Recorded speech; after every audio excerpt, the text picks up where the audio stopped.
ऐश्वर्या ने अपनी आंखों में अदम्य ठहराव के साथ कहा कि आज की जीत के लिए उसे अपनी जान भी दांव पर लगानी पड़े तो वह पीछे नहीं हटेगी।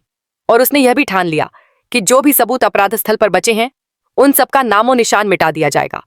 उसके शब्दों में इतनी सच्चाई और निर्णायक ठहराव था कि कमरे में बैठी किसी भी हल्की सोच को दबा दिया गया।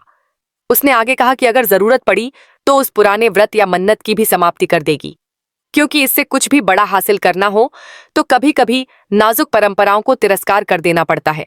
और ऐश्वर्या जानती थी कि उसकी जीत के सामने अब कोई भी बाधा टिक नहीं सकती।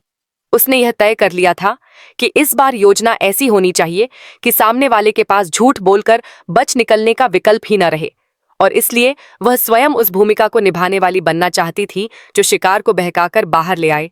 उसने कहा कि वह अपराध स्थल पर जाकर दिखाएगी कि सबूत कहीं नहीं बचे, और उसे लेने की नीयत से जब वे लोग हमला करेंगे तो वे खुद ही अपनी सच्चाई खोल देंगे। इस चाल में वह इतनी चालाकी से गति भरना चाहती थी कि विरोधी की सबसे छोटी गलती भी रिकॉर्ड हो जाए और फिर कोई भी बहाना काम न आए। सहकर्मियों ने पहले तो डर दिखाई। कोई भी बिना सोचे समझे उस जोखिम को अपनाने को तैयार न था, क्योंकि किसी पर सीधे हमला करवाने का विचार कानूनी और नैतिक दोनों दृष्टियों से घातक साबित हो सकता है। एक साथी ने विनम्रता से कहा कि मैं यह रिस्क नहीं उठा सकता, प्लीज यह कदम मत उठाओ। उसका मतलब यह था कि आमतौर पर ऐसे कड़े कदम लेने से बहुत सारे अनचाहे परिणाम जन्म लेते हैं जिनका हिसाब मुश्किल से लगाया जा सकता है। पर ऐश्वर्या ने ठंडे दिमाग से सबको समझाया कि यह उनकी आखिरी और सबसे सुनियोजित कोशिश होगी। उसने बताया कि पहले भी कितनी बार विरोधियों ने उनके खिलाफ चालें चलीं, कितनी बार सच को दबाने की कोशिश हुई, और जितने भी कागजात, फोटो या साक्ष्य थे वे हर बार किसी तरह नष्ट कर दिए गए या गुम हुए, और अब वह उन सबको पीछे छोड़कर आगे बढ़ना चाहती थी। उसने यह भी जोड़ा कि न केवल साक्ष्य मिटाए जाएंगे बल्कि वे एक ऐसी परत भी बनाएंगे जिससे जाहिर होगा कि अपराध स्थल पर कुछ भी ऐसा नहीं था जो उन्हीं पर दोष लगा सके, और इससे विरोधी मानसिक दबाव में आकर जो गलती करेंगे वह उनका अंत कर देगी। वह विस्तार से योजना बता रही थी कि किस तरह वह रात के अंधेरे में अपराध स्थल पर जाएगी, वहां के सीसीटीवी कैमरों, पड़ोसी की निगरानी और किसी भी तरह के डिजिटल निशान की जांच करेगी। अगर जरूरत पड़ी तो किसी विश्वसनीय संपर्क से अस्थायी कब्जा करवाकर क्षेत्र को शिफ्ट भी करा दिया जाएगा ताकि कुछ भी संदिग्ध न लगे। उसने यह भी कहा कि कभी कभी प्रत्यक्ष दखलंदाज करना बेहतर होता है, क्योंकि सामने वालों की प्रतिक्रिया में सच उभर आता है, और इसी तरह वे रिकॉर्ड कर सकेंगे कि किसने हमला किया, किसने धमकी दी और किसने झूठ बोला। पर साथ ही बार बार पूछते रहे कि अगर सामने वाले जान से मारने की नीयत रखेंगे तो क्या होगा? क्या फिर आपने अपनी योजना में किसी प्रकार का सुरक्षा प्रबंध रखा है?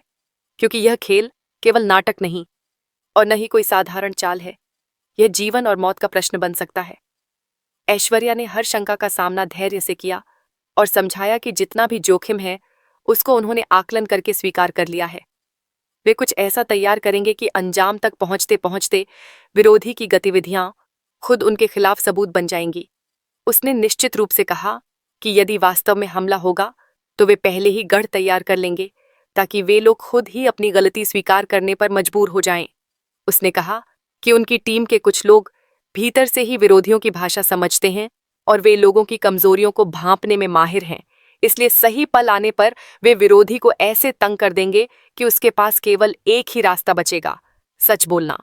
उसकी यह बात सुनकर कुछ लोग सहज हुए और उन्होंने कहा कि हम लोग कानूनी तरीके से और स्मार्ट रणनीतियों से काम लेंगे, किसी भी तरह की हिंसा या अवैध कार्रवाई में नहीं उतरेंगे। पर ऐश्वर्या ने स्पष्ट कर दिया कि कभी कभी कानूनी परिधान उन लोगों के खिलाफ नहीं चलते जो अपने पद और पैसा से सिस्टम को मोड़ देते हैं, और इसीलिए इस बार उन्हें थोड़ा कठोर होना पड़ेगा। इतना कहते हुए उसकी आवाज में उस आग का संकेत झलकता था जो वर्षों से भीतर जल रही थी। उसने यह भी बताया कि अगर सच में किसी को खून तक पहुंचना पड़ेगा तो वे कोशिश करेंगे कि वह कार्रवाई बिना किसी इंसानी नुकसान के सिर्फ धमकी या पकड़ा जाना दिखे, मतलब कि उनकी योजना तोड़ने पर वे वैकल्पिक कदम उठा लेंगी जो परिणाम स्वरूप एक तरह का आत्मरक्षा आभास दे। उसने यह भी स्पष्ट किया कि यह कदम उठाते समय टीम का हर सदस्य असली समय पर अपने हिस्से का काम सही तरीके से करेगा। कोई फील्ड पर जाएगा, कोई डिजिटल ट्रेल्स संभालेगा, कोई मीडिया और कानूनी पैनल को तैयार रखेगा, ताकि घटना के तुरंत बाद वे प्रूफ पेश कर सकें और विरोधियों के झूठों को बेनकाब कर सकें।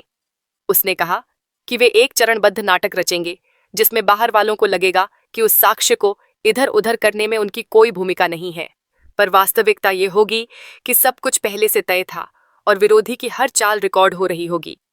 साथी फिर भी डरे हुए थे और उन्होंने कई बार विनती की कि किसी की मौत का जोखिम न लिया जाए। उन सब की चिंताओं को सुनकर ऐश्वर्या ने मानवता के स्वर को झुकाकर नहीं नापसंद किया, बल्कि कहा कि हर कदम सोच समझकर उठाएगा जाएगा और यदि किसी भी बिंदु पर खतरा बढ़ेगा तो वे तुरंत योजना बदल देंगी और पीछे हट जाएंगी। पर उन्होंने यह भी कहा कि अब पीछे हटने का उनका इरादा नहीं है, क्योंकि अगर उन्होंने पहली बार पीछे हटकर हार मान ली तो उनके पास दूसरी बार उठने का अवसर समाप्त हो जाएगा।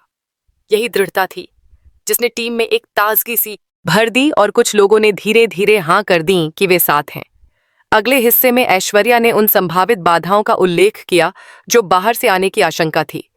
कैमरे की रिकॉर्डिंग, पड़ोसी का video phone, mobile location trace, पास में घूम रहे किसी व्यक्ति की याददाश्त, और बताया कि इन्हें कैसे बेअसर किया जाएगा। उन्होंने रात में कुछ झूठे संकेत छोड़ने का प्रस्ताव रखा ताकि यदि कोई जांच करे तो उसे लगे कि सच का कोई ठोस सबूत नहीं, पर असल में वे एक और परत डाल रहे होंगे जो जांचकर्ताओं को असली अपराधियों की ओर मोड़ देगी। उन्होंने यह भी कहा कि जिस तरह किसी जाल में मछली फंसती है, उसी तरह वे विरोधियों को ऐसी गलती कराने पर मजबूर करेंगे जो रिकॉर्ड हो जाएगी और फिर कोई भी उन्हें बचा नहीं सकेगा। टीम ने कई बार योजना की बारीकियां पूछीं।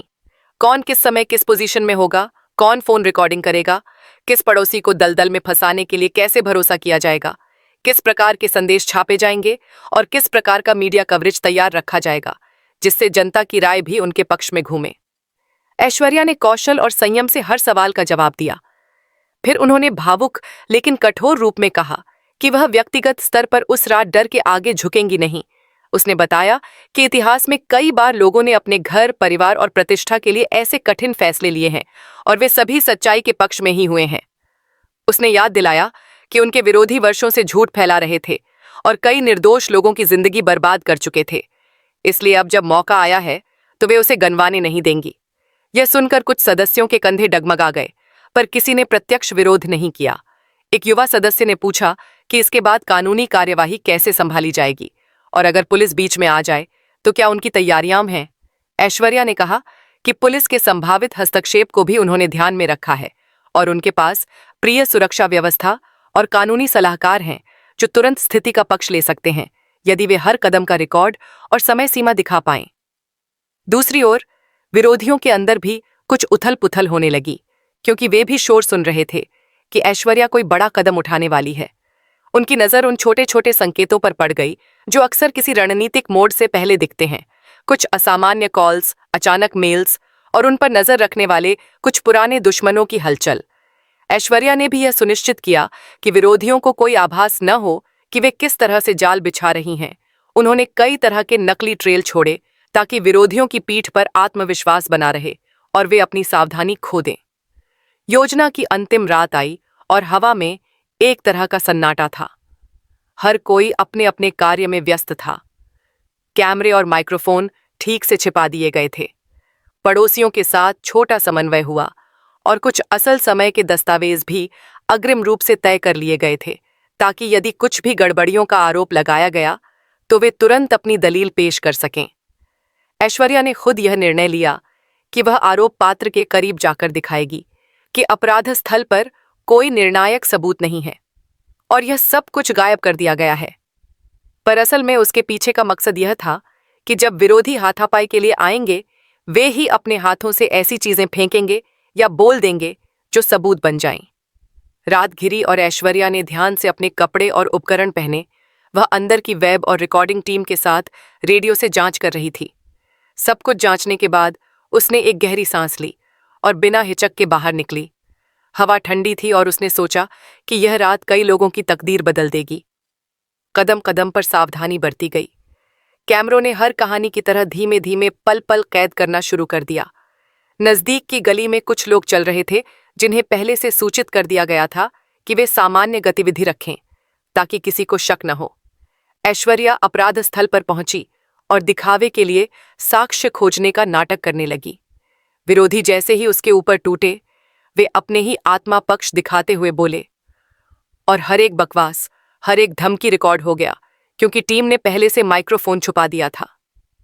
स्थिति तब और नाटकीय हुई जब विरोधियों ने अचानक आक्रामक होकर हाथ उठाने की कोशिश की। वे क्रोधित थे कि कोई उनके चक्र को भेदने की हिम्मत कैसे कर सकता है, पर ऐश्वर्या पहले से तैयार थी। उसने शांत वाणी में विरोधियों को चिढ़ाया और उस बहस को लंबा खींचा जिससे वे अधिक ही बोल दें। और फिर वही क्षण आया जब एक सच बाहर छलका। एक विरोधी ने गुस्से में वह नाम और वह कदम उगल दिया जो पहले सिर्फ अटकलों में था। वह खुलकर बोल पड़े कि कैसे उन्होंने कई बार साक्ष्य मिटाए और किस तरह से लोगों को दबाया गया था। उनकी गरजती आवाजें रिकॉर्ड हो गईं और टीम के कानों तक सच्चाई पहुंची। विरोधियों के मुंह से निकले शब्दों ने ही उनके खिलाफ प्रमाण बनकर काम कर दिया। ऐश्वर्या के भीतर एक अजीब सा संतोष जगा कि अब वर्षों की जद्दोजहद का फल हाथ आ चुका था, परंतु खुशी में भी सावधानी बनी रही, क्योंकि उसे पता था कि विरोधी कोई भी चाल चल सकते हैं और वे सब कुछ किस्मत पर छोड़ना नहीं चाहती थीं। योजना सफल रही, परंतु कीमत भी चुकानी पड़ी, क्योंकि विरोधी भी गिर जाने पर शांत नहीं बैठे। कुछ ने भागने की कोशिश की, कुछ ने झूठे आरोप लगाए और क्षितिज पर एक नया संकट मंडराने लगा। पर ऐश्वर्या की टीम ने तुरंत अनुकूल प्रतिक्रिया दी और पास के कानूनी सहयोगियों को दरवाजे पर तैनात कर दिया ताकि स्थिति नियंत्रित रहे और मीडिया तथा पुलिस के समक्ष उनकी तैयारी पूरा प्रमाणिक लगे। जब सुबह आई तो खबर तेजी से फैली। कुछ लोग चौंक गए कि कैसे रात में इतनी बड़ी बात हुई और कैसे विरोधियों की जुबानें खुल गईं। मीडिया ने रोमांचित होकर ये दृश्य दिखाए और समाज